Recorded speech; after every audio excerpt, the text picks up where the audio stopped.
Olá, está começando mais um programa Agenda Cultural, edição de sábado. Seja muito bem-vindo. Com o olfato 10 mil vezes mais sensível que o nosso, os cachorros têm sido grandes aliados para a medicina. Com uma precisão de 90%, eles conseguem farejar casos de Parkinson. Uma pesquisa realizada nos Estados Unidos pelo programa Pets for Parkinson's, que consiste no treinamento de cachorros para detectar a doença através do olfato, revelou que os pets conseguem detectar com até 90% de precisão a doença de Parkinson. O programa tem como objetivo acelerar e facilitar o diagnóstico, permitindo que as pessoas possam iniciar o tratamento de forma precoce. No projeto, 23 cães de diferentes raças, idades e origens foram ensinados a distinguir amostras de odor de pacientes com Parkinson e de pessoas sem a doença. O treinamento durou entre 6 a 8 meses, com sessões de 3 a 4 dias por semana. Para a pesquisa, os especialistas utilizaram camisetas usadas pelos pacientes enquanto dormiam, passaram cotonetes nas costas e pescoço dos voluntários. Isso porque há certas substâncias exclusivas somente no suor desses pacientes que indicam o desenvolvimento da condição física. Em média, os animais que participaram do estudo atingiram uma precisão de 86%. Alguns conseguiram chegar até 90%. Um cachorro, em média, possui 300 milhões de células olfativas e, se formos comparar com nós humanos, possuímos, em média, 5 milhões dessas células. O olfato dos cachorros vem se tornando uma ferramenta importante para a medicina, por conta da alta capacidade de identificar odores específicos, podendo detectar uma gravidez até mesmo antes da mãe sentir os sinais do bebê. A descoberta sobre essa habilidade dos caninos é promissora para o diagnóstico precoce do tratamento mais eficaz do Parkinson, uma vez que ainda não existe um teste definitivo para a doença. Uma solução tecnológica sem cirurgia promete ajudar pessoas que tenham alguma limitação motora através da leitura dos sinais cerebrais para executar comandos em computadores e objetos robóticos. A neurotecnologia, desenvolvida pelo cientista brasileiro Miguel Nicoleles, será utilizada ainda neste semestre pelo maior hospital privado da Itália, localizado em Milão. De acordo com Nicoleles, professor emérito da Universidade de Duke, nos Estados Unidos, sua equipe passou a ampliar consideravelmente o leque de uso de interface entre cérebro e máquina e desenvolveu tratamentos de inspiração na neurociência para paralisia por lesão medular, doença de Parkinson, epilepsia crônica não tratável, derrame e esclerose múltipla. Nicoleles é um pioneiro na área e realizou o primeiro teste bem-sucedido da tecnologia em 2002, em vídeo célebre, na qual macacos jogam o clássico do Atari, Pong, sem usar controles, a partir dos sensores cerebrais. Elon Musk e outras empresas mundo afora apostam em adaptações da tecnologia para usos terapêuticos e com promessas de superar os limites do ser humano a partir de implantes cerebrais. O brasileiro considera o chip de Musk invasivo e uma simulação de ficção científica de segunda, e por isso optou por abordagens com ondas neurais captadas e processadas a partir de uma touca repleta de sensores, sem contar que, sem necessidade de procedimento cirúrgico, o custo cai muito, a segurança é maior e ainda diminui o desafio regulatório junto às autoridades sanitárias. Nicoleles afirmou que esses dispositivos provaram ser tão eficazes quanto ou mais do ponto de vista de melhora funcional do paciente. A parceria entre o Instituto Nicoleles e o Hospital IRCCS San Raffaele envolve tecnologias em desenvolvimento desde a apresentação da primeira prótese controlada pelo cérebro na então Arena Corinthians, em Itaquera, em 2014. E agora, 10 anos depois, o exoesqueleto, chamado de Nosso Fusca, está muito mais compacto e fácil de usar, podendo ser controlado a partir de comandos cerebrais ou de um aplicativo no celular, que funciona também como um intermediário entre o sinal da touca transmitido via Bluetooth e a prótese. Antes de aprender a operar o exoesqueleto, o paciente treina o controle cerebral sobre o movimento em realidade virtual, controlando um avatar, como em um videogame. Agora, o foco do cientista brasileiro é baixar o custo dos tratamentos não invasivos, para, no plano ideal, atender o mais de 1 bilhão de pacientes com disfunções motoras. Um projeto da Flórida, nos Estados Unidos, tem como objetivo diagnosticar possíveis problemas cognitivos em motoristas mais velhos e evitar acidentes no trânsito. Enquanto dirigem, sensores instalados vão captar o comportamento e expressões faciais.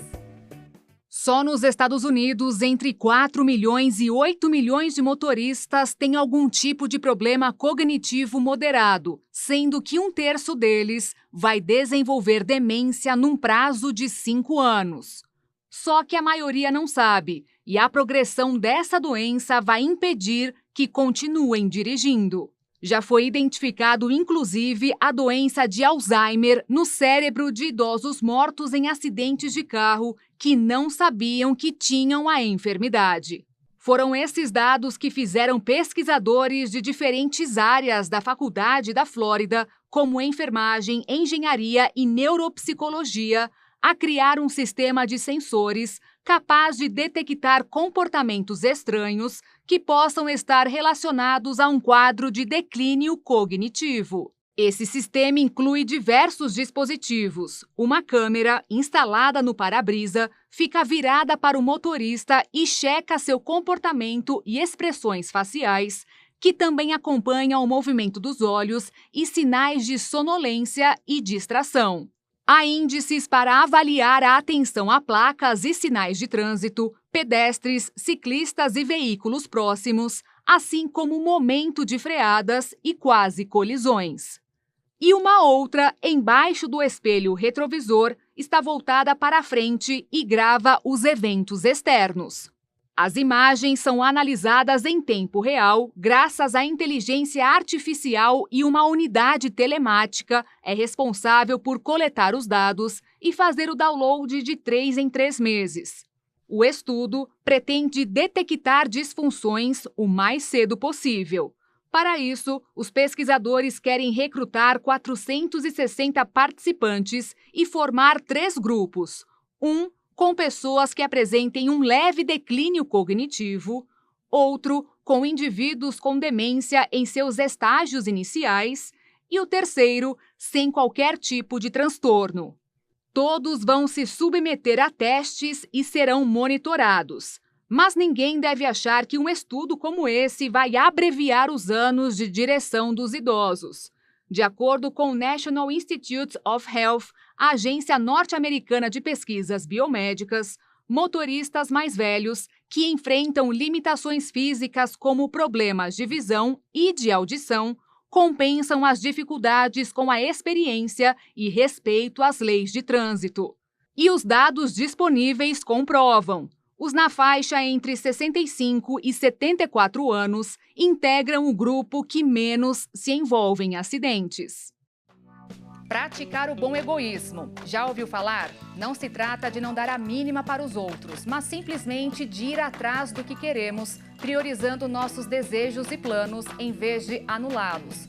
Um cientista americano criou o que chama de escala do egoísmo saudável, com o objetivo de tirar a carga negativa de um comportamento que está diretamente relacionado ao nosso bem-estar. O egoísmo é visto culturalmente como um vício, um desvio de caráter. E colocar a bondade e o altruísmo acima de tudo pode nos privar de sermos bons para nós mesmos, o que é muito ruim. É importante expressar nossos anseios e necessidades. Caso contrário, há um sério risco de nunca recebermos o que desejamos ou precisamos, deixando que o ressentimento tome conta de nossas vidas. É onde entra a escala do cientista Scott Barry Kaufman, que pretende valorizar o egoísmo positivo, que não prejudica ou machuca ninguém, mas estabelece limites que garantam a integridade da autoestima e do respeito por si próprio.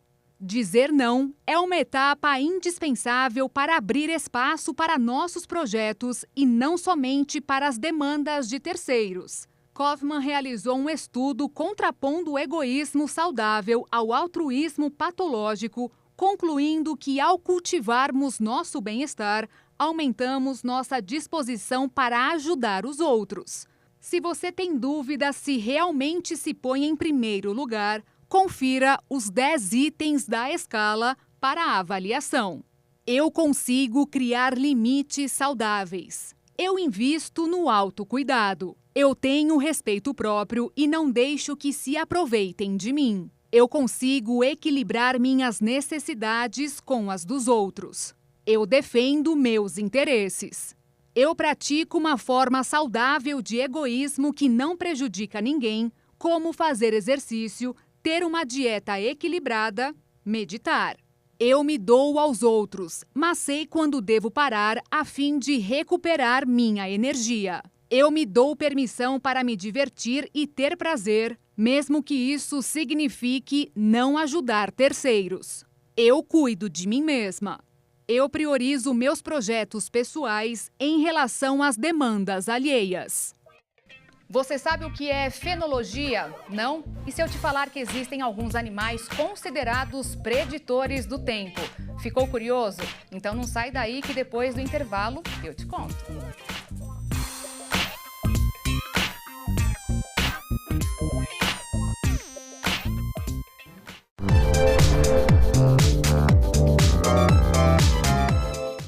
O programa Agenda Cultural está de volta. Você tem gato de estimação? Então o que eu vou te contar vai te interessar. Um pequeno estudo concluiu que gatos têm total consciência de que os humanos estão tentando conversar, mas simplesmente não se importam, ou seja, ignoram mesmo. A pesquisa também trouxe evidências de que eles alteram seu comportamento quando ouvem a voz de seu tutor direcionada a eles, mas não quando ouvem a voz de um estranho ou do tutor falando com outra pessoa. Para conduzir essa pesquisa, publicada na revista científica Animal Cognition, os cientistas recrutaram 16 gatos domésticos. Quando ouviram uma gravação de seu dono chamando seu nome, a maioria virou os ouvidos para os alto-falantes, moveu o corpo com mais intensidade ou exibiu pupilas dilatadas. Mas, ao ouvir a voz de um estranho chamando seu nome, diminuíam sua intensidade de comportamento. Os pesquisadores, então, reproduziram gravações dos donos dos animais dizendo frases diretamente ao gato e depois para outra pessoa. Os felinos só reagiram quando ouviram a versão direcionada a eles. Isso sugeriu que são capazes de distinguir essas frases das que são voltadas a alguma pessoa. Ao ouvir as mesmas frases ditas por um estranho, os animais permaneceram desinteressados, independentemente do tom utilizado. Então, de acordo com o estudo, os animais percebem quando os donos estão falando diretamente com eles e filtram as intenções do tutor de acordo com o tom usado. E também conseguem distinguir quando o tutor está direcionando uma frase para eles ou não. A pesquisa também identificou que os animais preferem mostrar desinteresse quando o tom usado pelo tutor não é agradável. Eles respondem aos chamados com mais frequência quando o tom da voz é usado como adoração, carinho e até voz de bebê. Os resultados destacam a importância das relações com gatos domésticos que não parecem generalizar a comunicação desenvolvida. Os cientistas apontaram que os gatos domésticos geralmente modificam suas próprias vocalizações ao abordar seus donos e tendem a ronronar em um tom mais alto do que os gatos selvagens. A fenologia é o estudo de como os eventos sazonais na vida das plantas e dos animais mudam de acordo com o tempo e o clima. Como os peixes ou aves migratórias respondem à temperatura da água e do mar, por exemplo. E existem alguns animais que são considerados preditores do tempo. A ciência explica. A marmota é um roedor habitat na Ásia, Europa e América do Norte, muito ativa durante o verão, quando é frequentemente encontrado em grupos, mas que não é vista durante o inverno, quando hiberna no subsolo. E segundo uma tradição da cidade norte-americana de Punxsutawney, na Pensilvânia, esse animal tem o poder de prever a duração do inverno. Para saber se o verão chegará logo ou se o inverno irá durar mais, basta observar uma marmota da espécie Monax. Se o animal sair da toca por causa do tempo nublado, o inverno terminará cedo. Já se o dia estiver ensolarado, o animal se assusta com a própria sombra e volta para a toca. O inverno ainda durará mais de 6 semanas. A tradição nasceu na cidade porque dizem que ali vive uma marmota considerada a melhor previsora do tempo de sua espécie. Ela é chamada pelos moradores de Phil. Segundo os moradores locais, ela viveu mais de 100 anos. Só que a expectativa de vida de uma marmota é de 6 a 10 anos, sendo que o máximo que um animal do tipo viveu em cativeiro foi de apenas 14. A credibilidade do animal é tão grande que quem chega à cidade é recebido com uma placa que anuncia a previsão de Phil para o ano. Meteorologistas, entretanto, afirmaram que a marmota só acertou 39% das previsões desde 1887. Mesmo assim, até hoje é celebrado o Dia da Marmota todos os anos, no dia 2 de fevereiro. Para a Rede Nacional de Fenologia dos Estados Unidos, que rastreia quando os marcadores ecológicos da primavera chegam aos Estados Unidos, associar animais com condições ambientais é algo que acontece há muitos milênios, basicamente desde que os humanos existem. E por isso, muitos desses ditados realmente funcionam, porque de certa forma capturam as relações entre as condições ambientais e a resposta das plantas. Mesmo que a marmota não seja um previsor confiável da chegada da primavera, por exemplo, a fenologia oferece suporte científico para outros animais aparentemente supersticiosos sobre o mundo natural. Mas embora o mito popular muitas vezes suponha que o comportamento animal pressagia eventos climáticos futuros, na realidade a flora e a fauna reagem ao tempo e ao clima. As raízes do Dia da Marmota residem em tradições que provavelmente foram importadas da Alemanha para os Estados Unidos, onde o animal que previa o inverno era um texugo e não uma marmota. No entanto, numerosos provérbios testados e comprovados sobre o mundo natural vêm de populações nativas americanas. Um artigo sobre fenologia da Universidade Wisconsin-Madison dá como exemplo plantar milho quando as folhas do carvalho são do tamanho de uma orelha de um esquilo.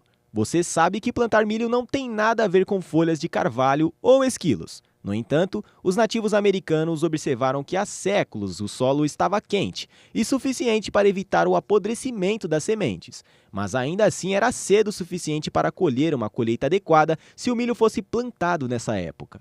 Ainda existem muitos outros preditores de eventos ecológicos futuros expressos nas folhas, frutos e flores das plantas.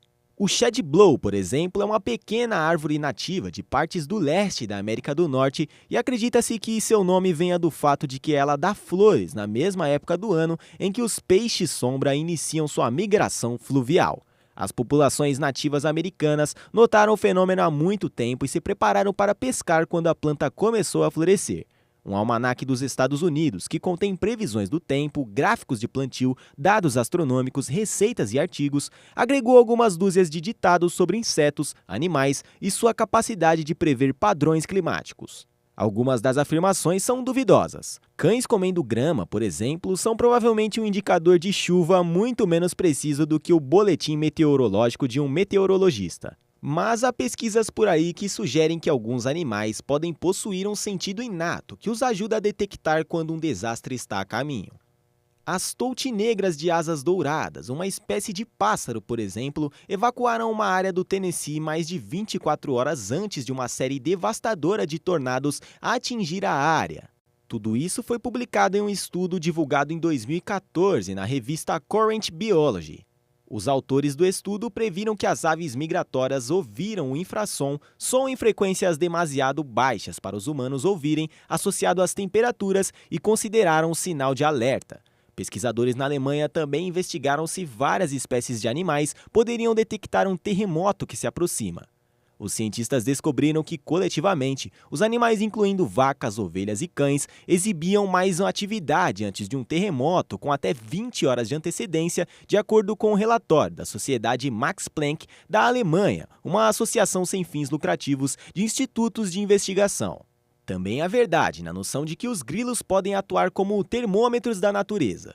Os insetos são ectotérmicos, o que significa que a temperatura do seu corpo muda com a do ambiente circundamente e eles gorjeiam rotineiramente mais rápido em climas quentes.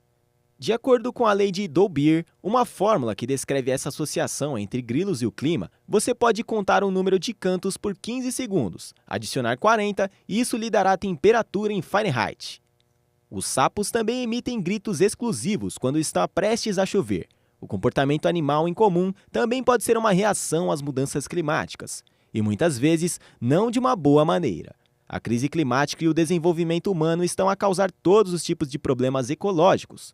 Os ursos, por exemplo, estão hibernando mais tarde e acordando mais cedo devido ao clima mais quente. Isso pode levar a mais interações entre humanos e ursos à medida que eles procuram comida e a preocupação sobre como os períodos de hibernação mais curtos estão afetando a gravidez dos ursos. Embora as rãs possam ser capazes de prever a chegada das chuvas, com tantas espécies de anfíbios continuando a diminuir devido a vários fatores ambientais e climáticos, talvez o seu apelo mais claro para nós hoje seja o seu refrão decrescente e o silêncio crescente. Quem casa sonha em ser feliz para sempre, assim como nas histórias dos filmes. Na vida real, talvez não seja uma verdade absoluta, mas saiba que os níveis de felicidade são bem mais elevados em quem é casado em comparação com quem é solteiro. E isso não é história de faz de conta, não. É comprovado. Adultos casados relatam ser muito mais felizes do que aqueles em qualquer outro status de relacionamento, segundo dados de uma empresa de pesquisa de opinião dos Estados Unidos. Foi observada uma vantagem bastante grande e notável em ser casado em termos de como as pessoas avaliam a sua vida. De 2009 a 2023, mais de 2,5 milhões de norte-americanos foram questionados sobre como avaliariam a sua vida atual, sendo 0 a pior classificação possível e 10 a mais alta. E também qual seria o seu nível de felicidade daqui a 5 anos. De acordo com a pesquisa, para ser considerada próspera, uma pessoa tinha que classificar sua vida atual como 7 ou mais e seu futuro previsto como 8 ou mais. Durante o período de respostas e dependendo do ano, as pessoas casadas relataram consistentemente que seus níveis de felicidade eram mais elevados do que os seus colegas solteiros, com taxas entre 12% e 24% mais elevadas. A lacuna existia mesmo quando os investigadores ajustavam fatores como educação, idade, raça, etnia e gênero. A educação, por exemplo, é um fator preditor de felicidade, mas os dados mostraram que os adultos casados que não frequentaram o ensino médio avaliavam as suas vidas de forma mais favorável do que os adultos solteiros com pós-graduação.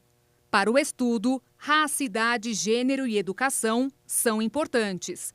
Mas o casamento parece importar mais do que esses fatores quando se trata de algo como essa medida, de viver a sua melhor vida. Para especialistas, talvez a felicidade ligada ao casamento tenha algo a ver com o que os indivíduos esperam dele, pois tem sido observado que as pessoas estão cada vez mais escolhendo cônjuges que no início são mais como melhores amigos do que parceiros apaixonados, e até mesmo escolhendo parceiros com base em qualidades que provavelmente promoverão estabilidade e satisfação a longo prazo. O conceito de compromisso implica a experiência de estar ligado a outra pessoa. Na melhor das hipóteses, significa estar vinculado a alguém que seja uma base consistente e segura que estará ao seu lado diante de quaisquer adversidades. E ainda há muito que podemos aprender com esses dados, mas é difícil dizer se o casamento é a razão para níveis mais elevados de felicidade.